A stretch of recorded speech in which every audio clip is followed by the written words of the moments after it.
तो ये है कि जो राष्ट्रपति का वक्तव्य है जी जजों के सामने और संविधान दिवस के अवसर पर है, तो मैं ये समझता हूँ कि उससे एक नई चेतना पैदा हुई है। उन्होंने जो बातें उठाई उसमें उसको दोहराने की जरूरत नहीं है, लेकिन मैं उसमें से दो बातें समझता हूँ। नंबर एक, उन्होंने कहा कि जो लोग ईश्वर तुल्य माने जाते थे, क्या वे अपनी नैतिक जिम्मेदारी का निर्वाह कर रहे हैं? ये प्रश्न उन्होंने उठाया और सामने जज थे तो जजों पर छोड़ दिया। लेकिन मुझे ऐसा लगता है कि वही बात अगर हम में से कोई कहता तो उसको घिसा पिटा मान लिया जाता और ये कहा जाता कि ये तो चलता है। लेकिन राष्ट्रपति ने कहा, इसलिए ये चर्चा पूरे देश में हो रही है और बहुत सही बात उन्होंने कही है। अनेक अनुभव हैं। अभी जो मुझसे पहले बोल रहे थे उन्होंने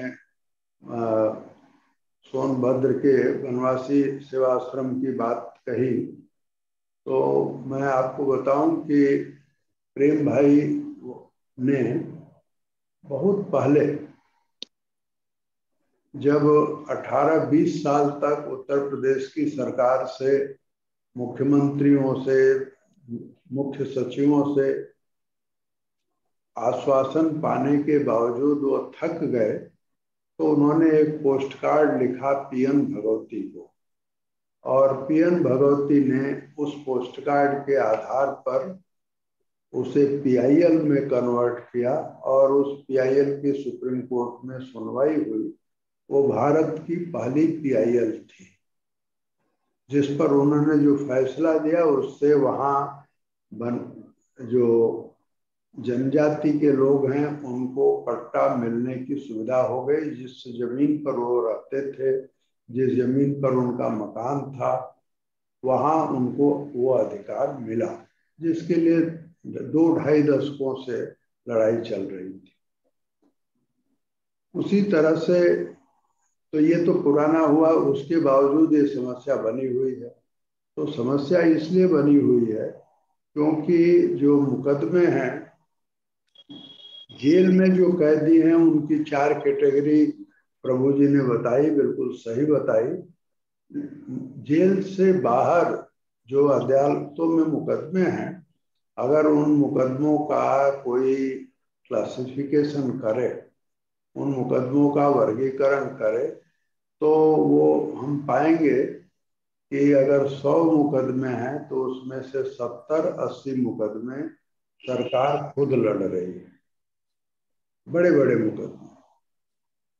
और कोई अगर रिसर्च करे और पाए कि उन मुकदमों में सरकार का पैसा कितना जा रहा है, तो बहुत ही मुझे लगता है कि इस पर रिसर्च करने की जरूरत है कि सरकार इतने मुकदमे क्यों लड़ रही है, उस पर खर्च क्यों किया जा रहा है, और हम जिन जिन मुकदमों से चिंतित हैं वे उस तरह के नहीं हैं जो सरकार लड़ रही है। लेकिन जो न्याय व्यवस्था है आज, उस न्याय व्यवस्था के में रहते हुए न तो मुकदमे कम होंगे और न ही लोगों की तकलीफ कम होगी। और इसलिए कोई समानांतर व्यवस्था की जानी चाहिए।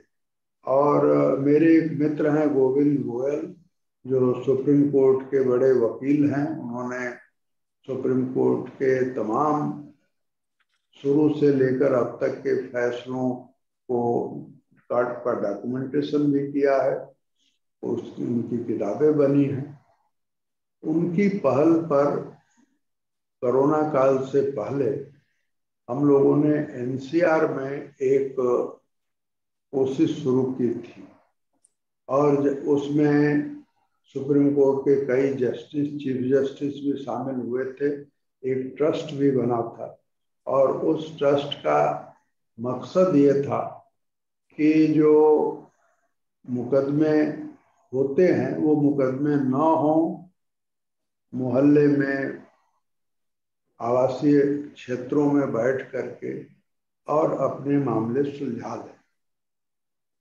जगह जगह उसकी फरीदाबाद में, गुड़गांव में, दिल्ली में इस तरह की लगातार बैठकें भी चल रही थी और कई अच्छे परिणाम भी आए, लोग सहयोग भी कर रहे थे। एक नई तरह की उम्मीद कम से कम एनसीआर में पैदा हुई थी। हालांकि कोरोना के बाद कोई मीटिंग नहीं हुई है।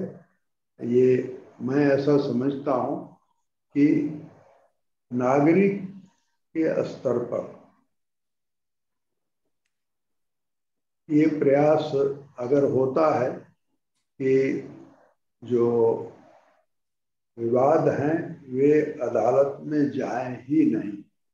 जैसे चंद्रशेखर प्राण जी भी अपने गांव के आसपास में बहुत पहले उन्होंने इस तरह की कोशिश की थी।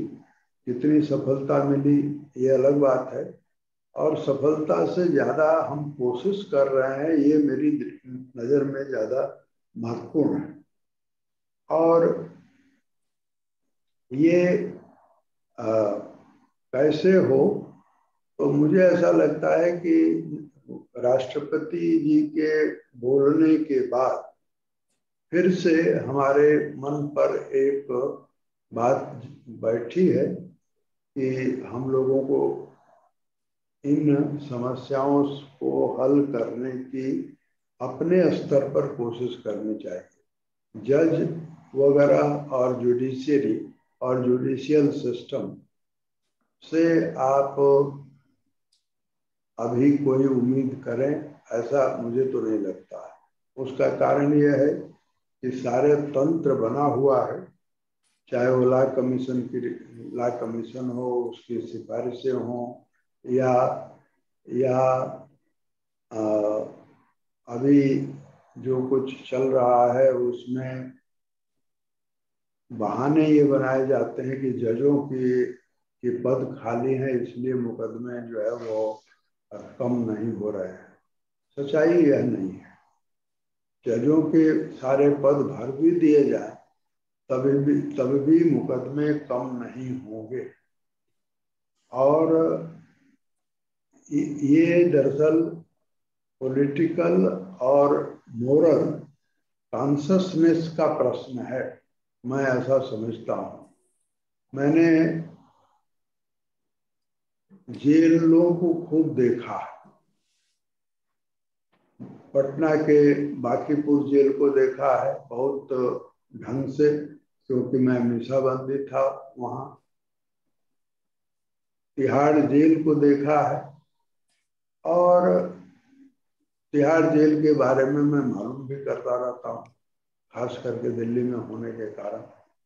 और मैं आपको कह सकता हूँ कि जब 5वें 6ठे दशक में, और कहना चाहिए कि 7वें दशक तक जब राजनीतिक आंदोलन होते थे तो जेलों में अपने आप कुछ सुधार हो जाता था, क्योंकि राजनीतिक कैदी जेलों में जाते थे और जो अपराधी बंदी होते थे या अपराधों में बंद जो लोग होते थे उनको उनसे उनकी बात होती थी। बात होने से उनकी समस्याएं समझ में आती थी। वहीं बैठे बैठे उनकी वो दरखास्त भी बनाते थे और बहुत लोगों को छुड़वाते भी थे। मैं जब बांकीपुर जेल में था तो आनंद मार्ग के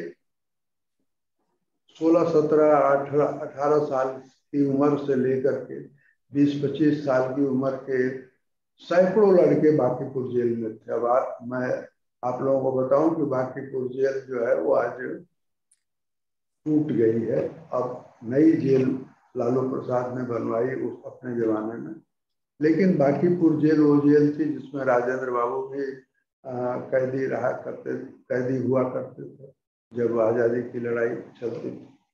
बिल्कुल पटना स्टेशन के ठीक सामने बांकीपुर जेल थी।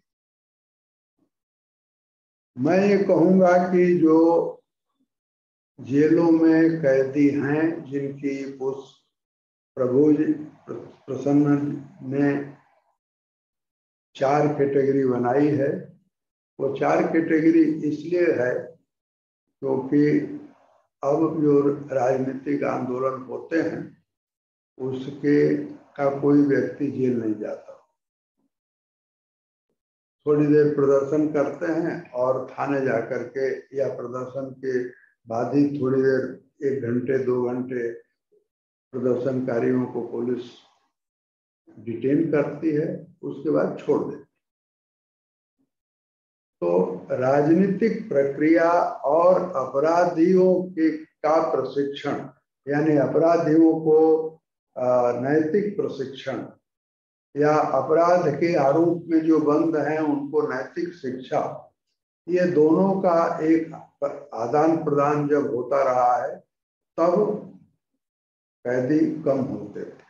आज कैदी चाहे वो अपराध छोटे अपराध में हो, बड़े अपराध में हो, उनकी बड़ी संख्या इसलिए है क्योंकि पूरी की पूरी समाज और राज्य व्यवस्था एक उपभोक्ता संस्कृति के दबाव में है। आज के अखबार अगर आप देखिए, चैनल अगर आप उठा करके देखिए, तो अपराध की खबरें इतनी उसमें छाई रहती हैं। आज का ही मैं टाइम्स ऑफ इंडिया का फ्रंट पेज पर अगर 12 खबर है तो उसमें से 10 खबरें ऐसे जघन्य अपराध की हैं जिनको पढ़ने के बाद मन मायूस हो जाता है। तो मुझे ऐसा लगता है कि राष्ट्रपति जी ने जो बात उठाई है वह आत्मचिंतन की भी है, सुधार की भी है, और राज्य व्यवस्था में भी सुधार होना चाहिए इस तरफ भी है। लेकिन जैसा उन्होंने कहा, बड़ी पीड़ा से कहा, जजों पर छोड़ दिया। जज तो सामने थे इसलिए जजों पर छोड़ दिया। वास्तव में उन्होंने हम सब पर जिम्मेदारी डाली कि हम सोचें इस बारे में, और जब सोचेंगे तो शायद इसका हल भी निकल सकेगा। मैं चंद्रशेखर प्राण जी को इस बात के लिए धन्यवाद दूंगा कि उन्होंने ये पहल की, और ये पहल अपने आप में महत्वपूर्ण है। हम लोग कुछ करें या ना करें इसके बारे में सोच रहे हैं, मैं तो इसको ही बहुत महत्वपूर्ण मानता हूँ। मिलजुल करके हम लोग कुछ सोचेंगे तो रास्ता भी निकलेगा। मेरी बात पूरी हो गई। बहुत बहुत धन्यवाद भाई।